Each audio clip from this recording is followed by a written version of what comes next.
Hello, we're Team Fiji and we're here to talk to you about why we believe university fees are needed to provide a good quality of higher education.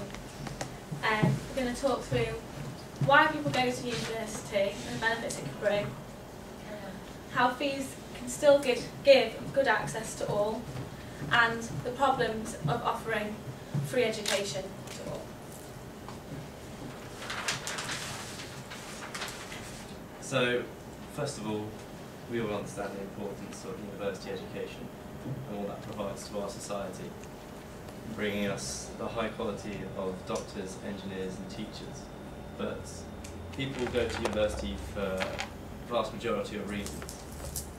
Reasons being to learn life skills as well. And we feel that these life skills are incredibly beneficial, but we also respect the fact that these life skills that we gain at university, as we've heard previously mentioned, about people moving out of their house for their first time, learning to take on responsibility of money management and bill management. These are great life skills, and university does provide that great stepping stone. But should this be free to everyone? Should everyone have that opportunity to learn those skills in a very safe and secure environment? There are many people in this world who leave school at 16, 18, go straight into the world of work, and they manage to cope, they manage to get on with life, they manage to survive. So those people that take that option, and it is their option, their choice not to go to university, they make that choice to go out in the world of work, pay taxes, and fund the rest of us lucky people to go to university. And the vast majority of people that do go to university, it is mainly for that reason, to learn those extra life skills, people doing the degrees in the social sciences. We really want to stress that we don't feel that people who choose not to take that option to go to university should be burdened with the people that decide to go to university.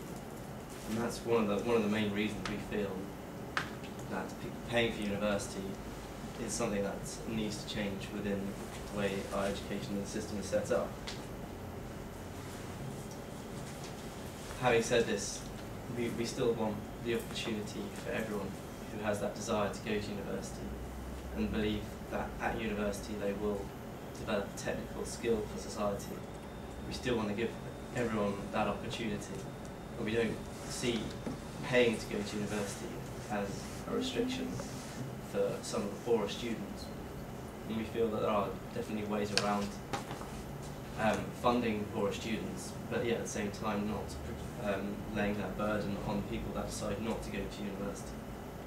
I'll just hand over now to explain. As Stephen has said, we believe rather than hindering poorer students into not being able to go to university, it can in fact help them and give them the opportunities to go into higher education. In this country we have the student loan system where no money is put up front and you only have to pay the cost of going to university once you've received the benefits of going to university.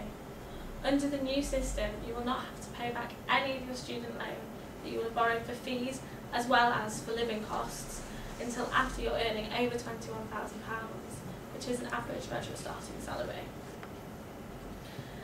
This means that essentially if you go to university and unfortunately it doesn't work out for you and you still struggle, then you don't have to pay it back. However, it's not stopping you going to university and trying to get that opportunity. And people say having this large debt under your name can be a great burden in life and stop you getting a mortgage and hold you back. However, banks are not allowed to count it as debt against you. They can look at the amount of money that comes out of your salary, but that's just in the same way that they would look at the taxes you're paying. In addition to this, if you're just earning just over £21,000 and you're not on a very high salary, you will have no real interest because the interest is based just on inflation. However, as you start earning more and you're a high rate taxpayer, then you will pay higher interest, which we believe is fair because you're benefiting greatly from going to go to university, so you're paying more towards this. If after 30 years you never manage to pay it back, which is unlikely because hopefully you've gained a lot from your university experience, which will give you great career opportunities. The debt is written off and you don't have to worry about it. So essentially, the student loan is just a tax on a benefit, just in the same way VAT is a tax on the goods we buy every day. We don't believe that it should burden people. By making everyone pay and doing things like this, it gives the government more opportunities to give bursaries to underprivileged people, and the government are now able to put another 150 million into subsidies, which will help not just with the tuition fees, but also with day-to-day living, because at the moment a lot of students who are poorer, yes, they don't have the burden of higher tuition fees, but they can't afford to move out of home and get the life skills that we've talked about so far. There are other problems with offering free education as well, which I'll let Stephen talk through. So at the moment we're going through a time of immense government cuts, some of the worst in history, and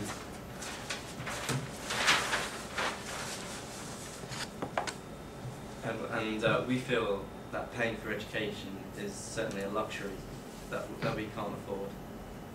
When I say a luxury, I'm again referring to the life skills of university, and I feel that offering free education to everyone, we're in a risk of taking the technical abilities of our university and watering them down to an extent that they are accessible to everyone. We feel if we do water down our universities so that everyone has the opportunity to go to university, and we don't focus on the key aspects of what our universities produce, the technical abilities, then we run the great risk of losing some of our best and our brightest minds to the overseas universities such as the United States, where students pay a lot more than we do in order to go to university. And the reason for them doing that as well is the same reasons we're putting forward today, that we must maintain the high quality standards in our universities. And in doing so, we not only keep our best and brightest within our own economy, but yet we bring in the brightest from other countries. Every year we see thousands of international students come over to the UK purely based on the quality of our universities. We don't want to see the case where offering free education for everyone, we're downgrading the degree and the standards in our universities and risk the reverse happening, where our students are leaving the country and going elsewhere. And this is the point we're trying to make, that this free education, whilst very appealing, it's not sustainable. Our universities are not made of time. We can't stand still. And if we do introduce a system where everyone has access to university and education is completely free, then we risk devaluing that education, and we risk losing together the high standards that we have built up over many decades of our great universities. I'll just hand over for the summary of our Summarise then. So there are great benefits to university, and we don't argue that they should be accessible to everyone. However, we feel to be able to maintain these standards, people need to pay, because the government can't afford to fund all of us to go to university. And by making people pay, it means that they can put the support in the right places to the students that really need the support, rather than the students that can actually afford to go to university anyway. This maintains great standards, means we can afford the best teaching and the best resources for our students, and also make sure that the right students are going to university, and people aren't just going to the university for 3 years of fun, but they're going because they really think they can benefit from it. Thank you for listening to our points, and open the floor for questions. Do you not think that this kind of system is going to put off a lot of children from sort of middle to lower middle income families who won't get the benefits that you're talking about, like the help for the lowest incomes, but won't necessarily be able to afford the fees?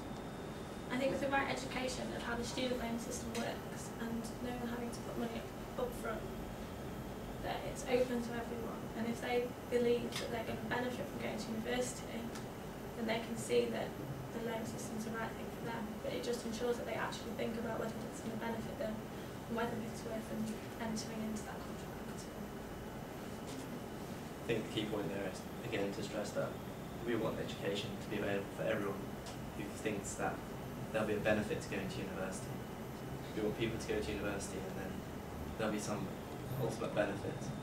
And with that benefit, we hope comes a job opportunity and higher wages. Then they have the ability to repay back that debt.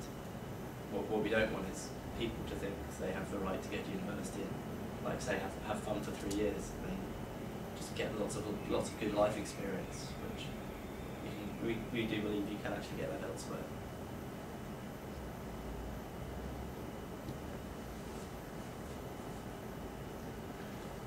There's nothing else, and thank you for listening. Thank you.